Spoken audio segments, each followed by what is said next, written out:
Thank you very much. Very much appreciated.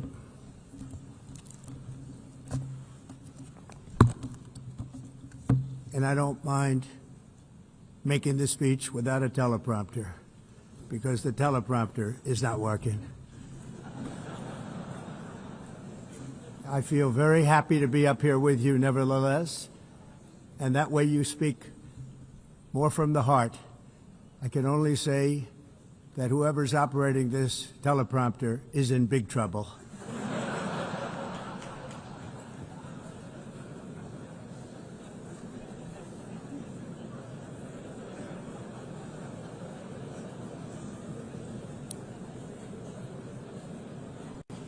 Hello, Madam First Lady.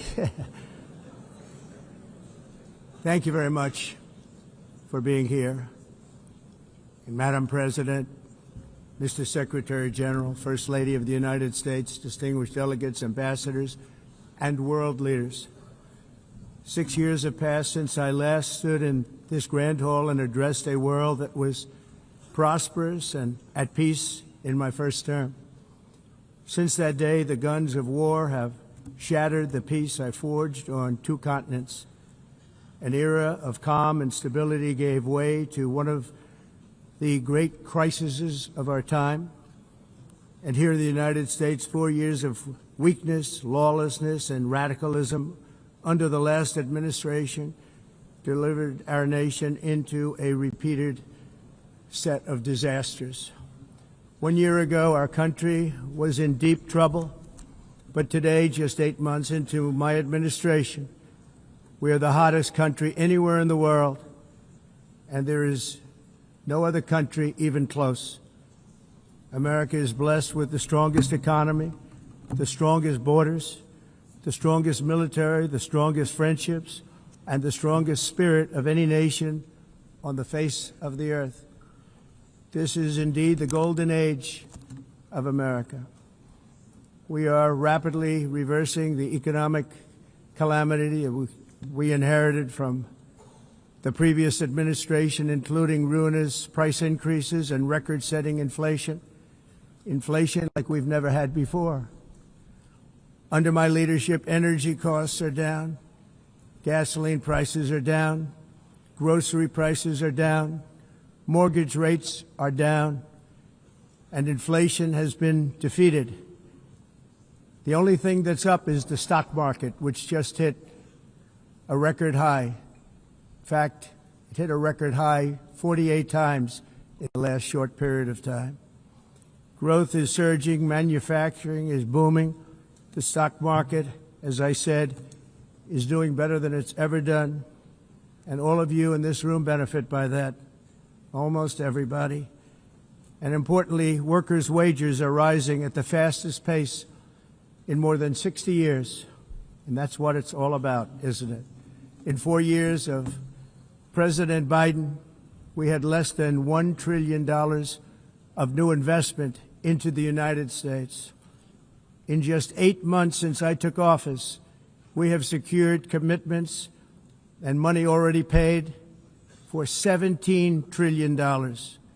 Think of it, 4 years, less than $1 trillion, 8 months, much more than $17 trillion is being invested in the United States, and it's now pouring in from all parts of the world. We've implemented the largest tax cuts in American history and the largest regulation cuts in American history, making this once and again the best country on earth to do business. And many of the people in this room are investing in America, and it's turned out to be an awfully good investment during this 8-month period. In my first term, I built the greatest economy in the history of the world. We had the best economy ever, history of the world. And I'm doing the same thing again, but this time it's actually much bigger and even better. The numbers far surpass my record-setting first term. On our southern border, we have successfully repelled a colossal invasion. And for the last 4 months, and that's 4 months in a row, the number of illegal aliens admitted and entering our country has been 0. Hard to believe. because if you look back just a year ago, it was millions and millions of people pouring in from all over the world, from prisons, from mental institutions, drug dealers. All over the world they came. They just poured into our country with the ridiculous open border policy of the Biden administration. Our message is very simple. If you come illegally into the United States, you're going to jail, or you're going back to where you came from, or perhaps even further than that. You know what that means. I want to thank the country of El Salvador for the successful and professional job they've done in receiving and jailing so many criminals that entered our country. And it was under the previous administration that the number became record-setting, and they're all being taken out. We have no choice. And other countries have no choice because other countries are in the exact same situation with immigration. It's destroying your country, and you have to do something about it. On the world stage, America is respected again like it has never been respected before. You think about 2 years ago, 3 years ago, 4 years ago, or 1 year ago, we were a laughingstock all over the world. At the NATO summit in June, virtually all NATO members formally committed to increase defense spending at my request from 2% to 5% of GDP, making our alliance far stronger and more powerful than it was ever before. In May, I traveled to the Middle East to visit my friends and rebuild our partnerships in the Gulf and those valued relationships with Saudi Arabia, Qatar, and the UAE and other countries are now, I believe, closer than ever before. My administration has negotiated one historic trade deal after another, including with the United Kingdom, the European Union, Japan, South Korea, Vietnam, Indonesia, the Philippines, Malaysia, and many, many others. Likewise, in a period of just 7 months, I have ended 7 unendable wars. They said they were unendable. You're never going to get them solved. Some were going for 31 years, 2 of them, 31, think of it, 31 years. One was 36 years. One was 28 years. I ended 7 wars. And in all cases, they were raging with countless thousands of people being killed.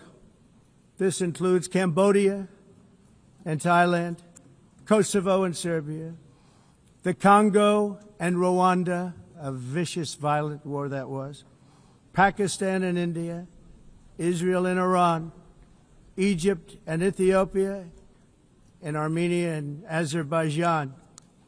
It included all of them. No president or prime minister, and for that matter, no other country has ever done anything close to that. And I did it in just 7 months. It's never happened before. There's never been anything like that. I'm very honored to have done it. It's too bad that I had to do these things instead of the United Nations doing them. And sadly, in all cases, the United Nations did not even try to help in any of them. I ended 7 wars, dealt with the leaders of each and every one of these countries, and never even received a phone call from the United Nations offering to help in finalizing the deal. All I got from the United Nations was an escalator that on the way up stopped right in the middle. If the First Lady wasn't in great shape, she would have fallen, but she's in great shape. We're both in good shape. We both stood. And then a teleprompter that didn't work.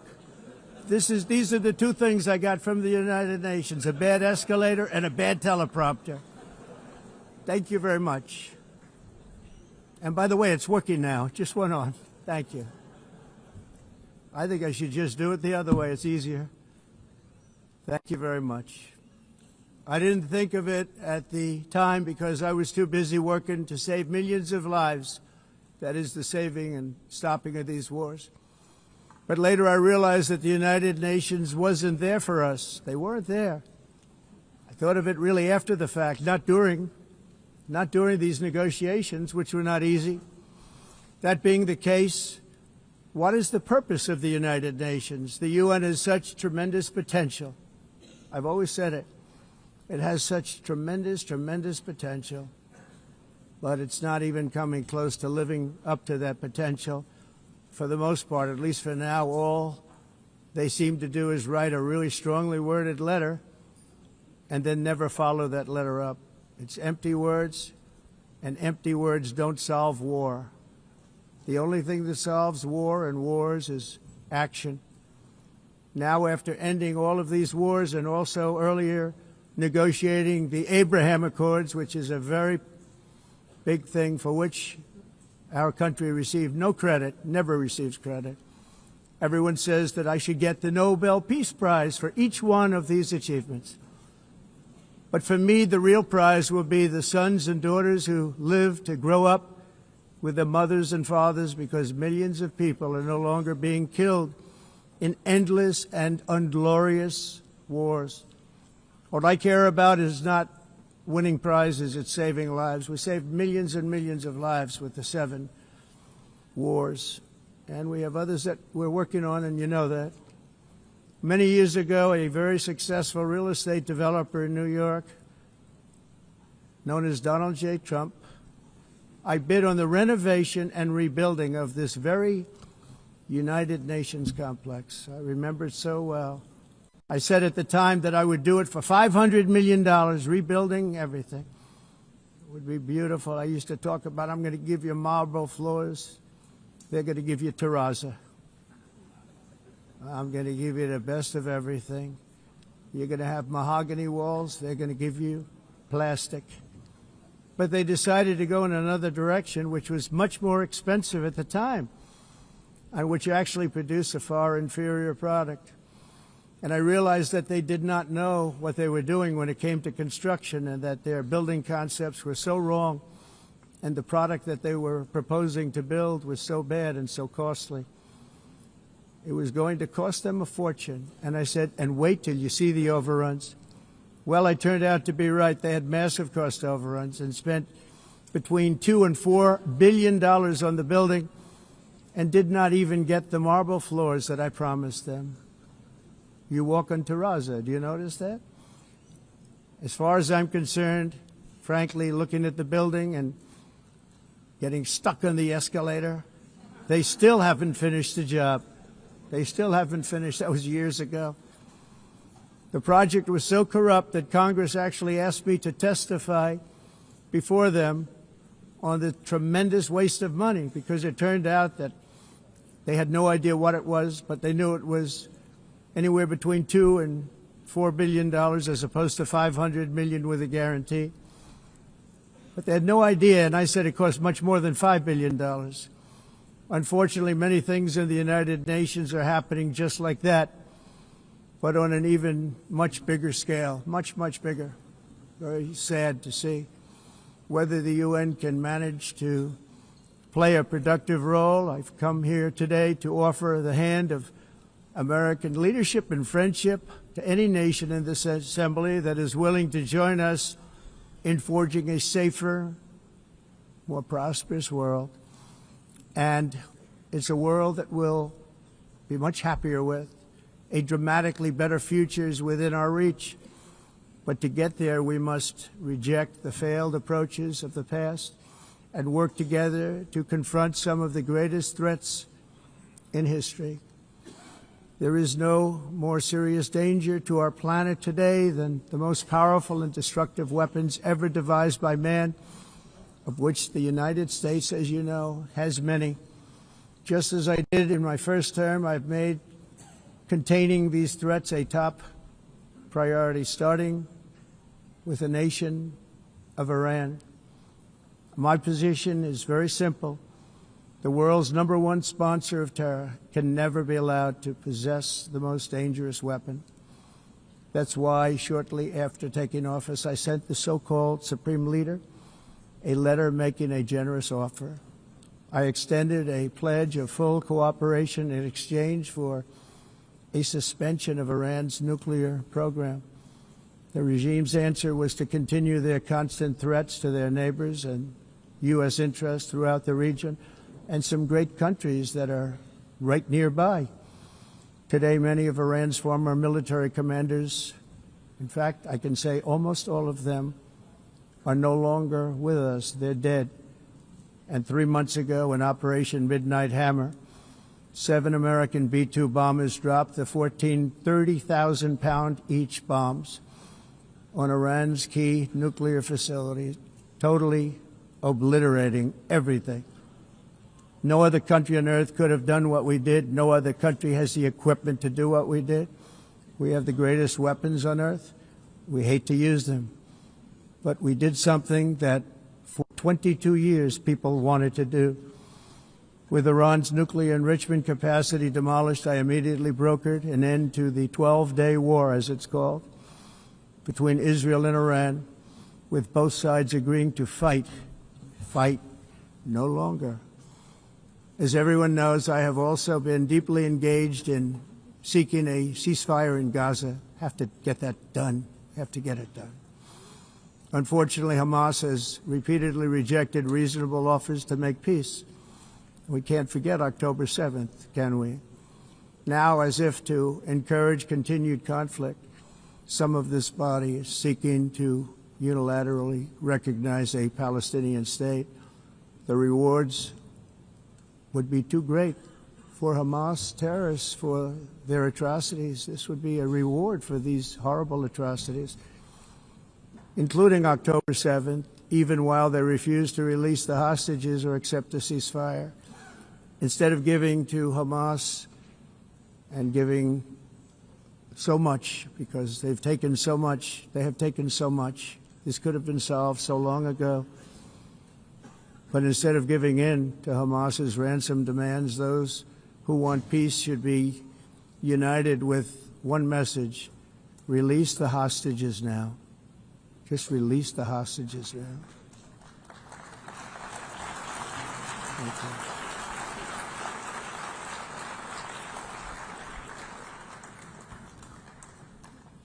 Thank you. As we have got to come together, and we will come together, going to get it done. We have to stop the war in Gaza immediately. We have to stop it. We have to get it done. We have to negotiate, immediately have to negotiate peace. We got to get the hostages back. We want all 20 back. We don't want 2 and 4. As you know, I got, along with Steve Witkoff and others that helped us, Marco Rubio, we got most of them back. We were involved in all of them. But I always said the last 20 are going to be the hardest, and that's exactly what happened. We have to get them back now. We don't want to get back 2, and then another 2, and then 1, and then 3, have this process. No, we want them all back, and we want the actually 38 dead bodies back, too. Those parents came to me, and they want them back, and they want them back very quickly and very badly, as though they were alive. They want them. They want them every bit as much as if their son or daughter were alive. I've also been working relentlessly, stopping the killing in Ukraine. I thought that would be, of the 7 wars that I stopped, I thought that would be the easiest because of my relationship with President Putin, which had always been a good one. I thought that was going to be the easiest one. But, you know, in war, you never know what's going to happen. There are always lots of surprises, both good and bad. Everyone thought Russia would win this war in 3 days. But it didn't work out that way. It was supposed to be just a quick little skirmish. It's not making Russia look good. It's making them look bad. No matter what happens from here on out, this was something that should have taken a matter of days, certainly less than a week. And they've been fighting for 3.5 years and killing anywhere from 5,000 to 7,000 young soldiers, mostly soldiers, on both sides, every single week, from 5,000 to 7,000 dead young people, and some in cities, much smaller numbers, where rockets are shot, where drones are dropped. This war would never have started if I were president. This was a war that should have never happened. It shows you what leadership is, what bad leadership can do to a country.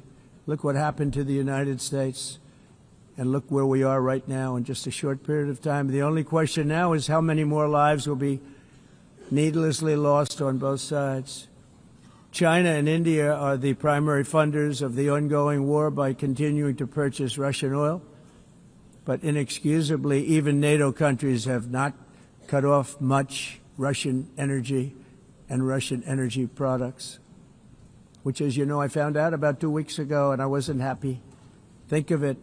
They're funding the war against themselves. Who the hell ever heard of that one? In the event that Russia is not ready to make a deal to end the war, then the United States is fully prepared to impose a very strong round of powerful tariffs, which would stop the bloodshed, I believe, very quickly. But for those tariffs to be effective, European nations, all of you are gathered here right now, would have to join us in adopting the exact same measures. I mean, you're much closer to this. We have an ocean in between. You're right there. And Europe has to step it up. They can't be doing what they're doing. They're buying oil and gas from Russia while they're fighting Russia. It's embarrassing to them, and it was very embarrassing to them when I found out about it, I can tell you that. They have to immediately cease all energy purchases from Russia. Otherwise, we're all wasting a lot of time. So I'm ready to discuss this. We're going to discuss it today with the European nations, all gathered here. I'm sure they're thrilled to hear me speak about it, but that's the way it is. I like to speak my mind and speak the truth. As we seek to reduce the threat of dangerous weapons today, I'm also calling on every nation to join us in ending the development of biological weapons once and for all. And biological is terrible, and nuclear is even beyond, and we include nuclear in that. We want to have a cessation of the development of nuclear weapons. We know, and I get to view it all the time. Sir, would you like to see? And I look at weapons that are so powerful that we just can't ever use them. If we ever use them, the world literally might come to an end. There would be no United Nations to be talking about. There would be no nothing. Just a few years ago, reckless experiments overseas gave us a devastating global pandemic. Yet despite that worldwide catastrophe, many countries are continuing extremely risky research into bioweapons and man-made pathogens. This is unbelievably dangerous. To prevent potential disasters, I'm announcing today that my administration will lead an international effort to enforce biological weapons convention, which is going to be meeting with the top leaders of the world by pioneering an AI verification system that everyone can trust. Hopefully the UN can play a constructive role, and it will also be one of the early projects under AI. Let's see how good it is, because a lot of people are saying it could be one of the great things ever, but it also can be dangerous, but it can be put to tremendous use and tremendous good, and this would be an example of that. Not only is the UN not solving the problems it should, too often, it's actually creating new problems for us to solve. The best example is the #1 political issue of our time, the crisis of uncontrolled migration. It's uncontrolled. Your countries are being ruined. The United Nations is funding an assault on Western countries and their borders. In 2024, the UN budgeted $372 million in cash assistance to support an estimated 624,000 migrants journeying into the United States. Think of that. The UN is supporting people that are illegally coming into the United States, and then we have to get them out. The UN also provided food, shelter, transportation, and debit cards to illegal aliens. Can you believe that? On the way to infiltrate our southern border. Millions of people came through that southern border. Just a year ago, millions and millions of people were pouring in, 25 million altogether over the 4 years of the incompetent Biden administration. And now we have it stopped, totally stopped. In fact, they're not even coming anymore because they know they can't get through. But what took place is totally unacceptable. The UN is supposed to stop invasions, not create them and not finance them. In the United States, we reject the idea that mass numbers of people from foreign lands can be permitted to travel halfway around the world, trample our borders, violate our sovereignty, cause unmitigated crime, and deplete our social safety net. We have reasserted that America belongs to the American people, and I encourage all countries to take their own stand in defense of their citizens as well. You have to do that because I see it. I'm not mentioning names. I see it, and I can call every single one of them out. You're destroying your countries. They're being destroyed. Europe is in serious trouble. They've been invaded by a force of illegal aliens like nobody's ever seen before. Illegal aliens are pouring into Europe. Nobody is ever, and nobody's doing anything to change it, to get them out. It's not sustainable. And because they choose to be politically correct, they're doing just absolutely nothing about it. And I have to say, I look at London where you have a terrible mayor, terrible, terrible mayor. And it's been so changed, so changed.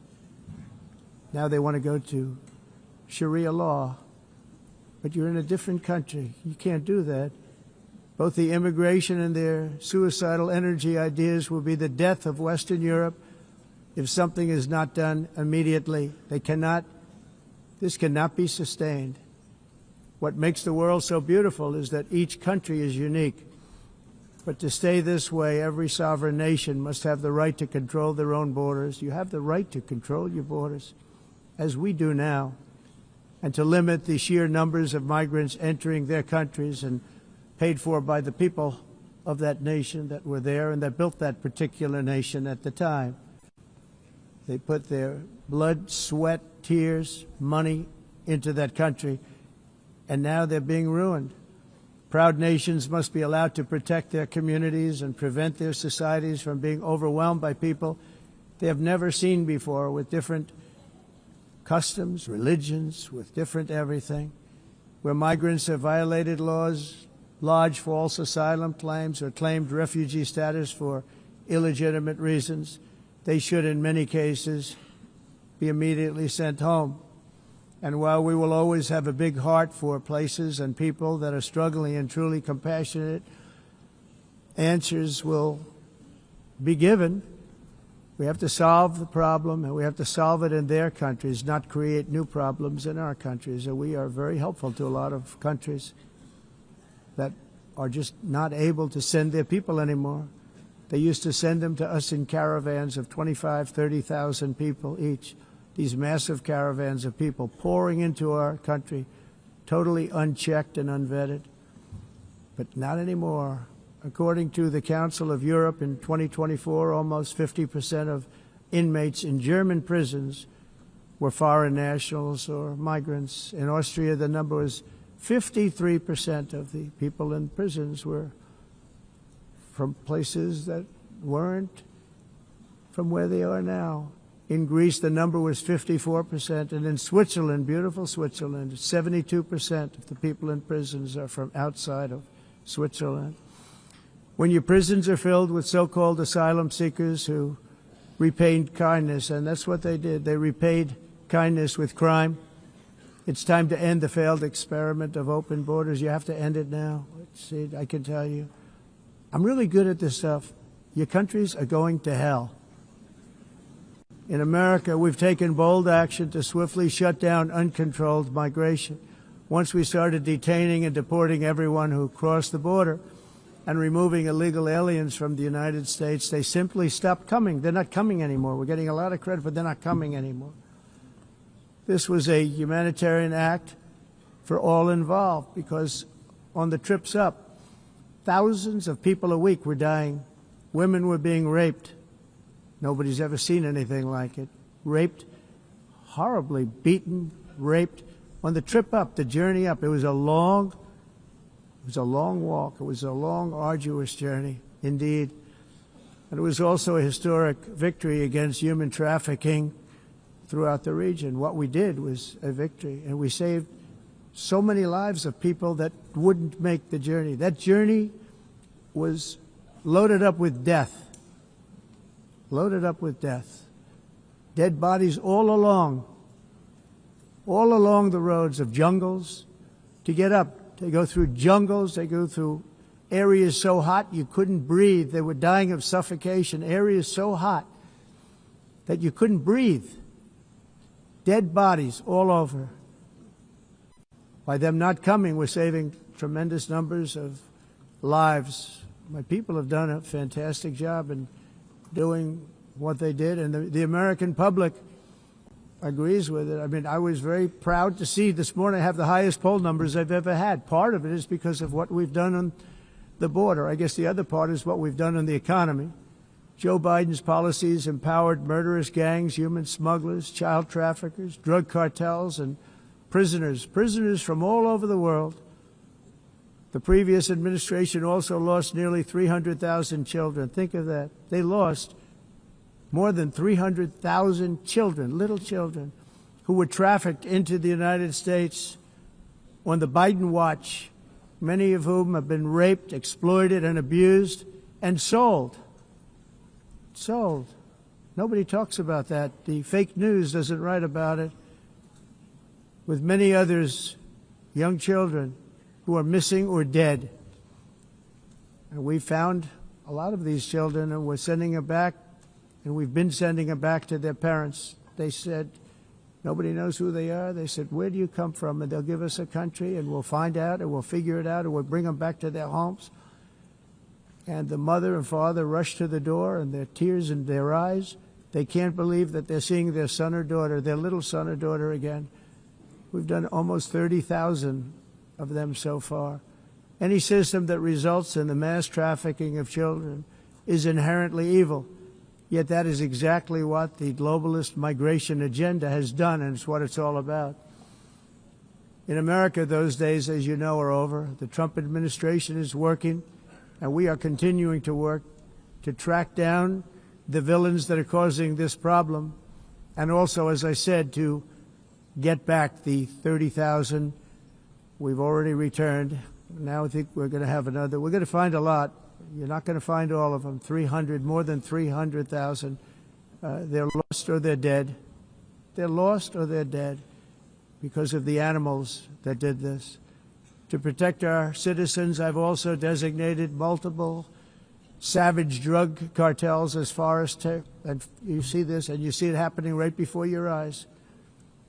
Let's put it this way. People don't like taking big loads of drugs in boats anymore. There aren't too many boats that are traveling on the seas by Venezuela. They tend not to want to travel very quickly anymore. And we've virtually stopped drugs coming into our country by sea. We call them the water drugs. They kill hundreds of thousands of people. I've also designated multiple savage drug cartels as far as foreign terrorist organizations, along with two bloodthirsty transnational gangs, probably the worst gangs anywhere in the world, MS-13 and Tren de Aragua. Tren de Aragua is from Venezuela, by the way. Such organizations torture, maim, mutilate, and murder with impunity. They're the enemies of all humanity. For this reason, we've recently begun using the supreme power of the United States military to destroy Venezuelan terrorists and trafficking networks led by Nicolas Maduro. To every terrorist thug smuggling poisonous drugs into the United States of America, please be warned that we will blow you out of existence. That's what we're doing. We have no choice. Can't let it happen. They're destroying. I believe we lost 300,000 people last year to drugs, 300,000. Fentanyl and other drugs. Each boat that we sink carries drugs that would kill more than 25,000 Americans. We will not let that happen. Energy is another area where the United States is now thriving like never before. We're getting rid of the falsely named renewables. By the way, they're a joke. They don't work. They're too expensive. They're not strong enough to fire up the plants that you need to make your country great. The wind doesn't blow. Those big windmills are so pathetic and so bad, so expensive to operate. And they have to be rebuilt all the time, and they start to rust and rot. most expensive energy ever conceived, and it's actually energy. You're supposed to make money with energy, not lose money. You lose money, the governments have to subsidize. You can't put them out without massive subsidies. And most of them are built in China, and I give China a lot of credit. They build them, but they have very few wind farms. So why is it that they build them and they send them all over the world, but they barely use them? You know what they use? Coal. They use gas. They use almost anything, but they don't like wind. But they sure as hell like selling the windmills. Europe, on the other hand, has a long way to go, with many countries being on the brink of destruction because of the green energy agenda. And I give a lot of credit to Germany. Germany was being led down a very sick path, both on immigration, by the way, and on energy. They were going green, and they were going bankrupt. And the new leadership came in, and they went back to where they were, with fossil fuel and with nuclear, which is good. It's now safe, and you can do it properly. But they went back to where they were, and they opened up a lot of different plants, energy-producing plants, and they're doing well. I give Germany a lot of credit for that. They've said this is a disaster, what's happening. They were going all green. All green is all bankrupt. That's what it represents. And it's not politically correct. I'll be very badly criticized for saying it, but I'm here to tell the truth. I don't care. It doesn't matter to me. I'm in New York City. I'm feeling a lot safer. Crime, we're getting crime down. And by the way, speaking of crime, Washington, D.C. Washington, D.C. was the crime capital of America. Now it's a totally, after 12 days, it's a totally safe city. Everyone's going out to dinner. They're going out to restaurants. Your wife can walk down the middle of the street with or without you. Nothing's going to happen. My people have done a fantastic job. And yes, I called in the National Guard, and the National Guard took care of business, and they weren't politically correct, but they took care of business. We got 1,700 career criminals out, brought them back to where they came from, the countries where they came from, or put them in jails. Washington, D.C. is now a totally safe city again, and I welcome you to come. In fact, we'll have dinner together at a local restaurant, and we'll be able to walk. We don't have to go by an armor-plated vehicle. We'll walk right over there from the White House. They've given up their powerful edge, a lot of the countries that we're talking about, in oil and gas, such as essentially closing the great North Sea oil. Oh, the North Sea, I know it so well. Aberdeen was the oil capital of Europe, and there's tremendous oil that hasn't been found in the North Sea. Tremendous oil. And I was with the Prime Minister I respect and like a lot, and I said, you're sitting with the greatest asset. They essentially closed it by making it so highly taxed that no developer, no oil company can go there. They have tremendous oil left, and more importantly, they have tremendous oil that hasn't even been found yet.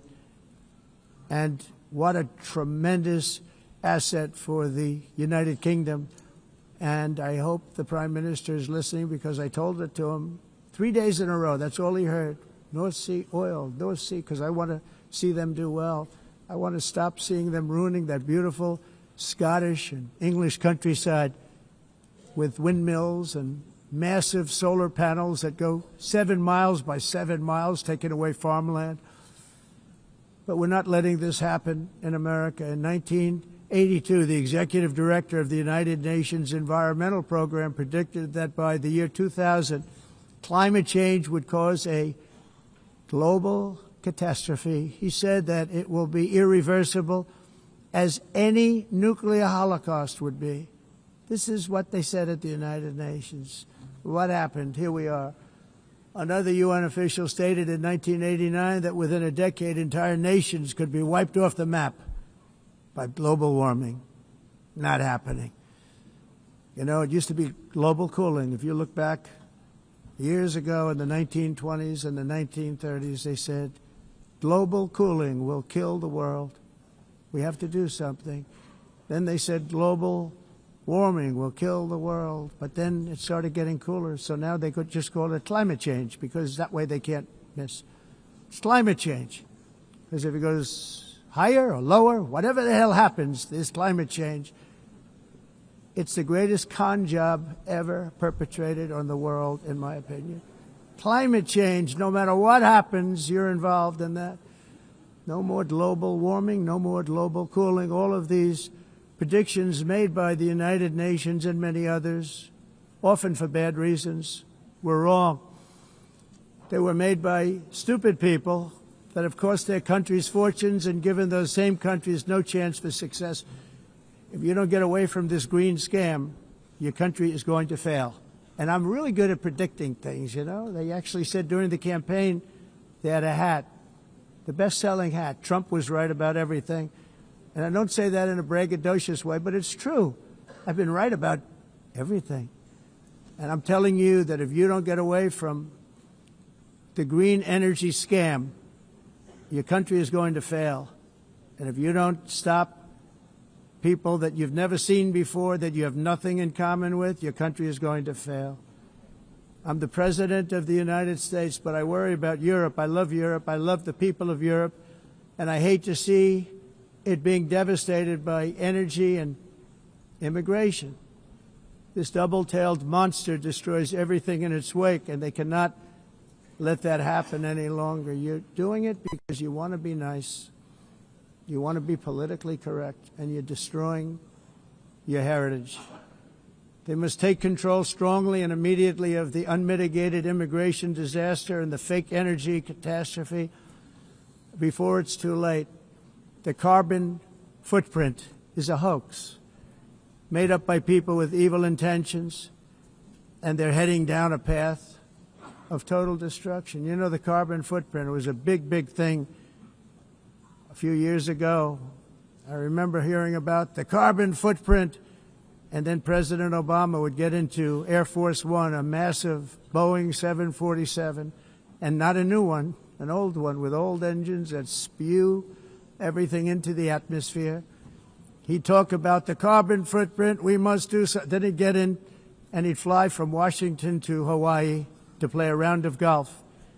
And then he'd get back onto that big, beautiful plane and he'd fly back and he'd talk about, again, global warming and the carbon footprint. It's a con job. At extreme cost and expense, Europe reduced its own carbon footprint by 37%. Think of that. Congratulations, Europe. Great job. You cost yourself a lot of jobs, a lot of factories closed, but you reduced the carbon footprint by 37%. However, for all of that sacrifice and much more, it's been totally wiped out and then some by a global increase of 54%. Much of it coming from China and other countries that are thriving around China, which now produces more CO2 than all the other developed nations in the world. So all of these countries are working so hard on the carbon footprint, which is nonsense, by the way. It's nonsense. You know, it's interesting. In the United States, we have still radicalized environmentalists, and they want the factories to stop. Everything should stop. No more cows. We don't want cows anymore. I guess they want to kill all the cows. They want to do things that are just unbelievable, and you have it too. But, you know, we have a border, strong, and we have a shape, and that shape doesn't just go straight up. That shape is amorphous when it comes to the atmosphere. And if we had the most clean air, and I think we do, we have very clean air. We have the cleanest air we've had in many, many years. But the problem is that other countries, like China, which has air that's a little bit rough, it blows. And no matter what you're doing down here, the air up here tends to get very dirty because it comes in from other countries where their air isn't so clean. And the environmentalists refuse to acknowledge that. Same thing with garbage. In Asia, they dump much of their garbage right into the ocean. And over about a 1 week and 2 week journey, it flows right past Los Angeles. You've seen it.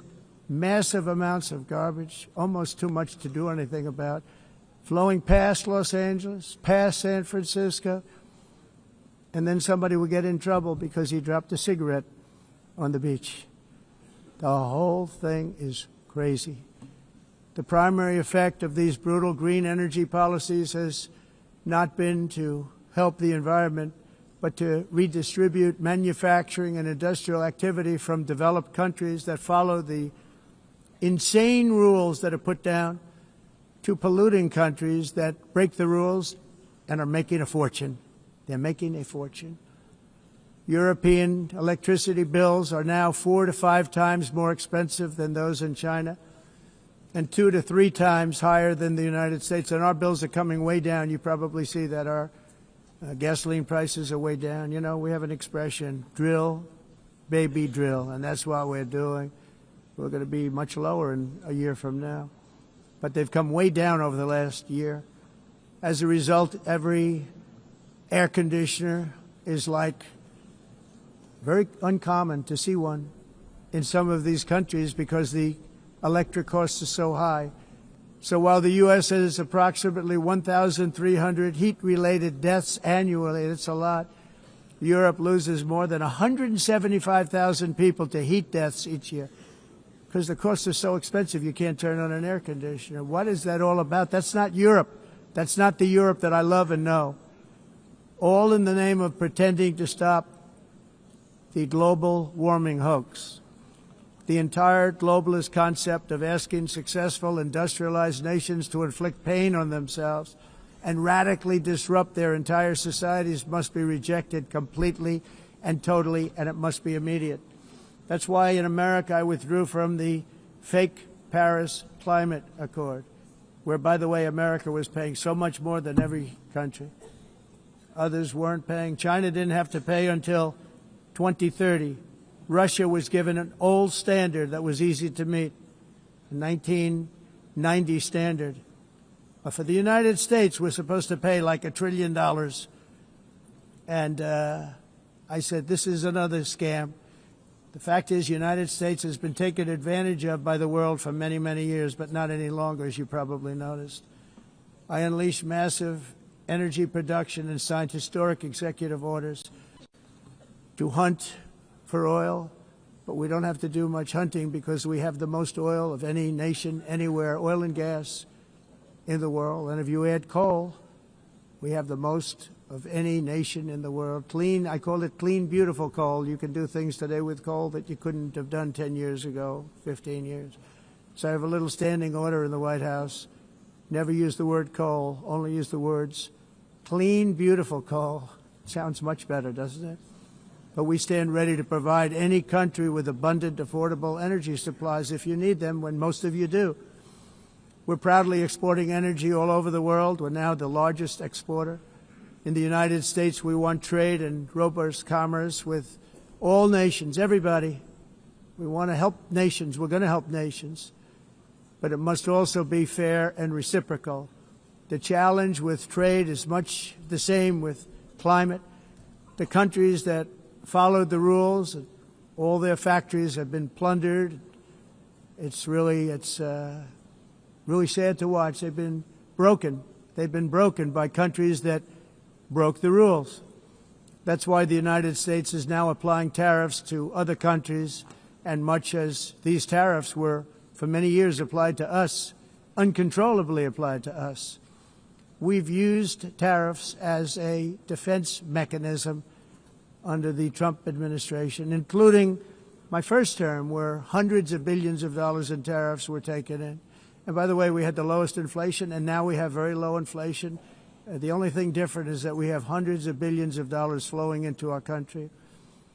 But this is how we will ensure that the system works for everyone and is sustainable into the future. We're also using tariffs to defend our sovereignty and security throughout the world, including against nations that have taken advantage of former U.S. administrations for decades, including the most corrupt, incompetent administration in history, the sleepy Joe Biden administration. Brazil now faces major tariffs in response to its unprecedented efforts to interfere in the rights and freedoms of our American citizens and others, with censorship, repression, weaponization, judicial corruption, and targeting of political critics in the United States. I have a little problem saying this because I must tell you, I was walking in and the leader of Brazil was walking out. We saw him and I saw him, he saw me, and we embraced. And then I'm saying, can you believe I'm going to be saying this in just 2 minutes? We actually agreed that we would meet next week.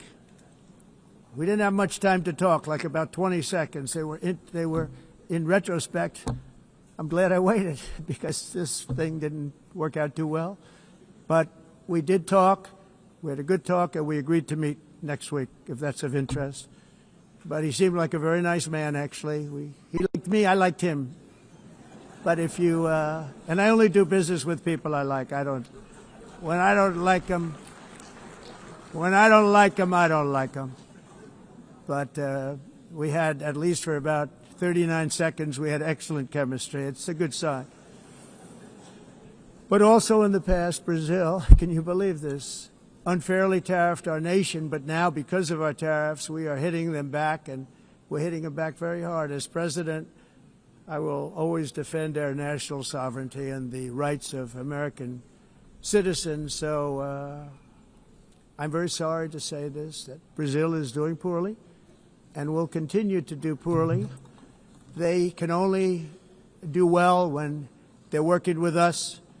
Without us, they will fail, just as others have failed. It's true. Next year, the United States will celebrate the 250th anniversary of our glorious independence, a testament to enduring power and American freedom and spirit. We will also be proudly hosting the 2026 FIFA World Cup, and shortly thereafter, the 2028 Olympics, which is going to be very exciting. I hope you all come. I hope that countless people from all over the globe will take part of these will be great celebrations of liberty and human achievement, and that together we all can rejoice in the miracles of history that began in July 4th, 1776, when we founded the light to all nations. And it's something really that an amazing thing came out of that date. It's called the United States of America. In honor of this momentous anniversary, I hope that all countries who find inspiration in our example will join us in renewing our commitment, values, and those values, really, that we hold so dear together. Let us defend free speech and free expression. Let us protect religious liberty, including for the most persecuted religion on the planet today. It's called Christianity. And let us safeguard our sovereignty and cherish qualities that have made each of our nations so special, incredible, and extraordinary. In closing, I just want to repeat that immigration and the high cost of so-called green renewable energy is destroying a large part of the free world and a large part of our planet.